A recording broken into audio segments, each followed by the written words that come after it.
Hello, welcome back to the channel. Today we're talking about leg movement and how to use the ground better.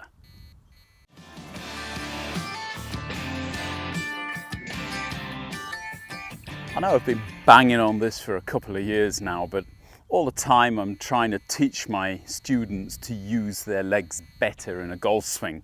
I'm absolutely convinced that if you start to use your legs correctly, you're going to get more hip rotation. That will make your shoulder rotation easier, and that will help you to keep your body turning in front of your arms, which usually are the things that are coming down too fast. There's no way you're going to break the speed of your arm swing if you aren't moving dynamically with your body, and that's all really starting in your feet. So basically every time I see a student, I'm doing my best to kind of explain to them first of all what they've got to do, and then going through drills and ideas and thought processes about how to do it. The main problem isn't necessarily getting to the top of your swing. I think everybody can do that, but it's still necessary to understand that you don't want to be wandering out of the middle in your backswing. And in that case, there's a certain job that your legs should be doing in the backswing in order to stop you wandering too much out of the middle, and also to get enough pressure on your lead foot in order for that to allow it to work properly in the downswing. So when you're taking the club back, you want to have the feeling of your trail leg straightening but not going as far as it can, and your lead leg bending, and bending more forward than in. You want to have that feeling of kind of your weight and pressure actually first wandering a little bit to the trail foot and then back to the lead foot, so you've got the pressure on the balls of your lead foot and on the instep of your trail foot. But that's when the thought processes get more complicated, and if you try to understand everything that you're doing when you're actually making this movement through the ball, it's extremely complicated, and you're probably it's going to end in disaster. So what I've had a lot of success with is basically just kind of two thought processes. The first one is twist, and the second one is jump. And I know that these two things are probably going to give you another interpretation, but at the same time I found that this does work for my students, so it might be well worth you trying it as well.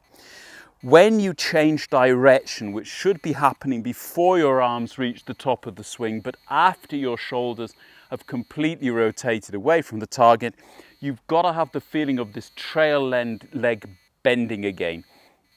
And if there's anything that you can probably consciously feel, that's going to be it.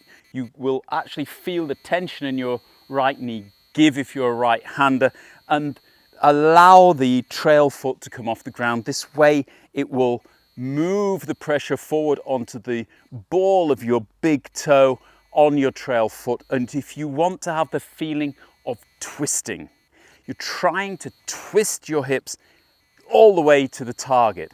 And obviously if you're locked to the ground by your trail heel, that's going to be very difficult. So it's getting to the top, breaking the knee and twisting to the target as far as you can. When you're actually practicing this, don't worry about looking at the ball or anything like this. Just try and get this feeling of going all the way around until it won't go any further, but both knees are bent. Now I know you're not going to see exactly this move when you see a golf swing. Even my golf swing, I don't do it, or at least it doesn't look like that, but this is the way it feels. It feels as if I'm doing this. As soon as the hip rotation stops, bang, up you go with your legs. Now again, I know this is all going to give you this feeling. You want me to jump at the end of my backswing, then my head's going to come up and I'm going to top it. Not true. You can have the feeling when you bend your knee, you could hit into the ground. You can have the feeling when you jump, you're going to top it, and both of them aren't true because of the way that your spine really is like a shock absorber. You are going to go down with your knees, and it doesn't mean that your head is going to move down a massive amount. It might go down a little bit. When you straighten your legs, your head will actually want to go down further. And it's the bowing of your spine which is allowing you to do this. So if you think of your lower body and upper body as two separate parts connected by, for want of a better word, a spring, which is allowing separate movement but still transferring rotational movement so that they can do some things together and they can do some things separated from one another.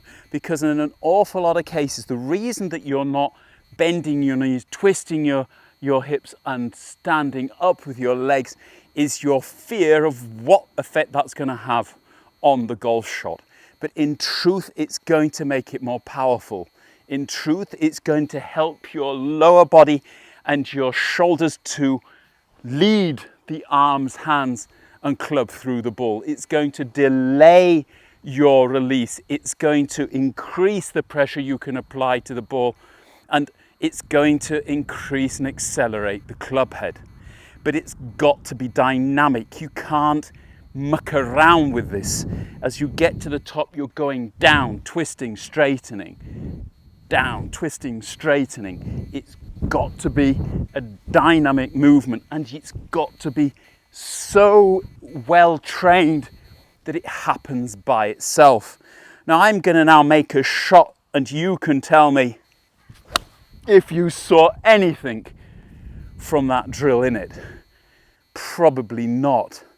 My feeling, however, is that my body was doing that it was trying at least to do that. And this is maybe where you've also got to understand that there will always be a difference between your intention and the result. What you feel you're doing and what you're actually doing. The feel and the real sometimes miles apart, but at the same time, getting this freedom of movement in your lower body will allow you to get more movement and more acceleration in your upper body, which will help you to govern what your arms are doing in the downswing rather than accepting that they're going to get to the golf ball before you do. Drill this as often as you can. It's got to be kind of morning, noon and night.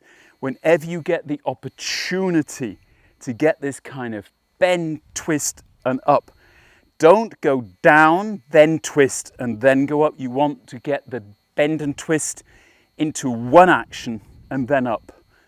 Bend and twist and up.